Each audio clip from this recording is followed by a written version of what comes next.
আজকের ক্লাসে আমরা আলোচনা করব আইপি কি এবং কোথা থেকে এসেছে, এটা কিভাবে ব্যবহার করতে হয় এবং আমরা এটা কেন ব্যবহার করি সহ অনেকগুলো ব্যাপার। আইপি এর ফুল মিনিং হচ্ছে ইন্টারনেট প্রোটোকল, অর্থাৎ ইন্টারনেট প্রোটোকল মানে হচ্ছে নিয়ম নীতি। আইপিটা দেখতে কিরকম সেইটা যদি একটু দেখেন, এই আইপিটা দেখতে যে এইরকম হয়। এখানে দেখেন একটা ডট রয়েছে, এখানে আরেকটা ডট রয়েছে এবং আরেকটা ডট রয়েছে, তিনটা ডট এর আগে আর পরে এইভাবে একটা আইপি হয়, যেটাকে আইপি4 বলে। এর অন্য ভার্সন রয়েছে, সেটা আমরা পরে বলতেছি। দেখেন আমরা এখানে একটা ডেমো দেখতে পারতেছি, এখানে একটা কম্পিউটার। তো এখানে একটা কনভার্টার রয়েছে, যেটা হচ্ছে আমাদের ডিজিটাল এবং অ্যানালগ মেইনটেইন করে। এখানে একটা নেটওয়ার্ক, এইটা মনে করেন আপনার ডিভাইস। এই ব্যক্তি, এটা হচ্ছে আমাদের ফার্স্ট পারসন। এই ফার্স্ট পারসন এই সেকেন্ড পারসন এর ডিভাইসে থাকা কোনো কিছু জিনিস সে দেখতে চাইতেছে বা সেটাকে অ্যাক্সেস করতে চাইতেছে, বা ধরুন সেখানে কিছু পাঠাইতেছে ফার্স্ট এই পারসন সেকেন্ড পারসনকে। ধরেন এই পিসিটা আছে হচ্ছে বাংলাদেশে, এই পিসিটা আছে হচ্ছে ইউএসএ। যেহেতু এটা কোনো কেবলের মাধ্যমে হইতেছে না, নেটওয়ার্কের মাধ্যমে হইতেছে, সেটা কিভাবে সম্ভব? এই যে 1 আর 0, এইটা হচ্ছে ডিজিটাল সিগন্যাল, যেটা শুধুমাত্র তারের ভেতর দিয়ে প্রবেশ করতে পারে। এইজন্য তারের ভেতর দিয়ে খুব দ্রুত যায়, সবকিছু দ্রুত হয়। বাতাসে যাওয়ার জন্য বিভিন্ন ফ্রিকোয়েন্সি, বিভিন্ন তরঙ্গ দৈর্ঘ্য, এই যে এইটা একটাকে বলে তরঙ্গ। এই তরঙ্গ দৈর্ঘ্যের উপর ডিপেন্ড করে একেকটা কোম্পানি, একেকটা সিম কোম্পানি, ব্র্যান্ড, একেকটা সিগন্যাল, একেকটা রিকোয়েস্টের তরঙ্গ দৈর্ঘ্য আলাদা, আলাদা থাকে। এখানে যে ইন্টারনেট বা যে টাওয়ারটা দেখতে পারতেছেন, এই টাওয়ারে দেখবেন এরকম সাদা, সাদা অনেক আ যন্ত্র বসানো থাকে। এরা এই জিনিসগুলো ধরার জন্য বসে থাকে। আপনার ডিভাইস থেকে এইরকম একটা তরঙ্গ বের হলো, ঠিক আছে? ওই তরঙ্গটা যদি নির্দিষ্ট হার্টজের ভেতরে হয়, তাইলে টাওয়ার বুঝবে যে এটা আমার ধরতে হবে। ও সেটা ধরবে, ধরে এবং নির্দিষ্ট যেই পিসিতে যাওয়া প্রয়োজন সেই পিসিতে পাঠিয়ে দিবে। এখন কথা হচ্ছে, এই পিসি থেকে আমরা যে পাঠালাম, তো পৃথিবীতে পিসি রয়েছে, সবগুলাতে না যেয়ে এইটাতে যে চিনে নিল, এই চিনে নেওয়াটা যেটা দিয়ে ঘটে, আমাদের বাড়ির যেরকম একটা অ্যাড্রেস থাকে, সেই অ্যাড্রেস ধরে একটা মানুষ আমাদের বাসা বাড়ি বা আমাদের রুমটা খুঁজে পায়।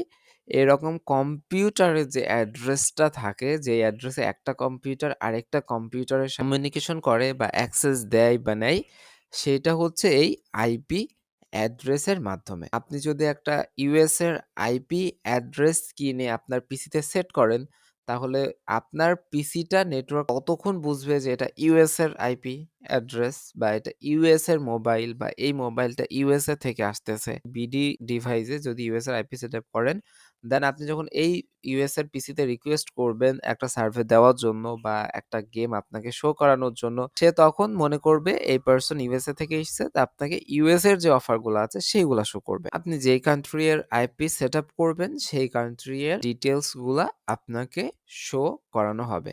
এর বাইরেও অনেক বিস্তারিত বলা যেত, বাট একটু বোঝার জন্য আমার মনে হয় এটুকুই এনাফ। একটা আইপি অ্যাড্রেসে সর্বোচ্চ 4টা পার্ট থাকতে পারে। একটা হচ্ছে পার্ট 1, একটা হচ্ছে পার্ট 2, একটা হইতেছে পার্ট 3, একটা হইতেছে পার্ট 4। সর্বোচ্চ এরকম 4টা পার্ট থাকতে পারে এবং সর্বনিম্ন 2টা পার্ট থাকতে পারে। 4টা পার্ট থাকলে যার একটা পার্টকে বলা হয় সার্ভার আইপি, সেকেন্ড পার্টকে বলা হয় পোর্ট।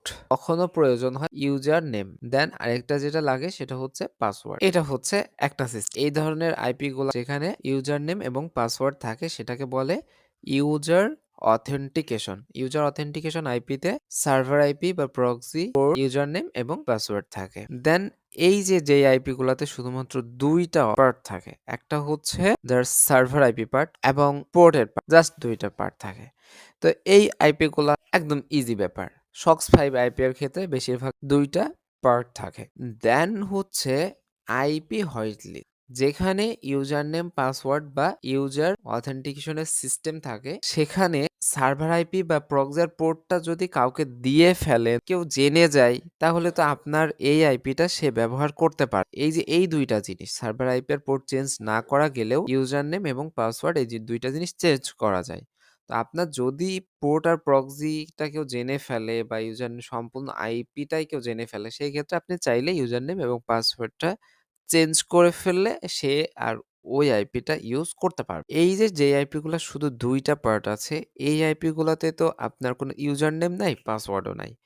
আপনি আইপি তো চেঞ্জ করতে পারতেছেন না। সেই ক্ষেত্রে যে এই আইপি আর পোর্টটা জেনে ফেলবে সে কিন্তু এই সম্পূর্ণ আইপিটাই ইউজ করতে পারবে। তো সেই ক্ষেত্রে যেই সাইটগুলা শুধুমাত্র প্রক্সি আর পোর্ট দেয় বা সার্ভার আইপি পোর্ট দেয় তারা একটা সিস্টেম ইউজ করে যেটাকে বলে আইপি হোয়াইট লিস্ট।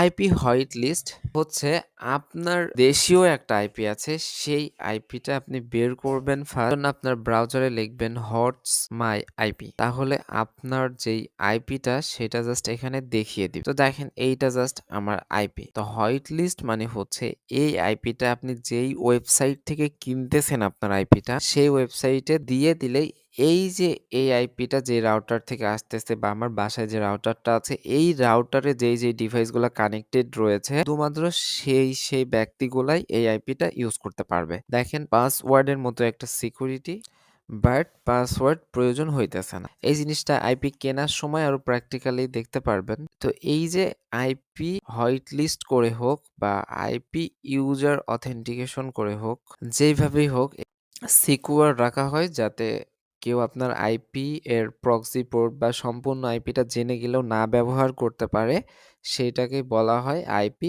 অথেন্টিকেশন যার ২ টা সিস্টেম একটা হচ্ছে ইউজার অথেন্টিকেশন যেখানে user name password proxy port থাকে আরেকটা হচ্ছে আইপি হোয়াইট লিস্ট যেখানে শুধুমাত্র প্রক্সি আর পোর্ট থাকে। কখনো অনেক সাইট আইপি দেয় যেখানে কোনো ইউজার অথেন্টিকেশন থাকে না এবং আইপি হোয়াইট লিস্টও থাকে না। ওই প্রক্সি আর পোর্ট যে পাবে সে ইউজ করতে পারবে।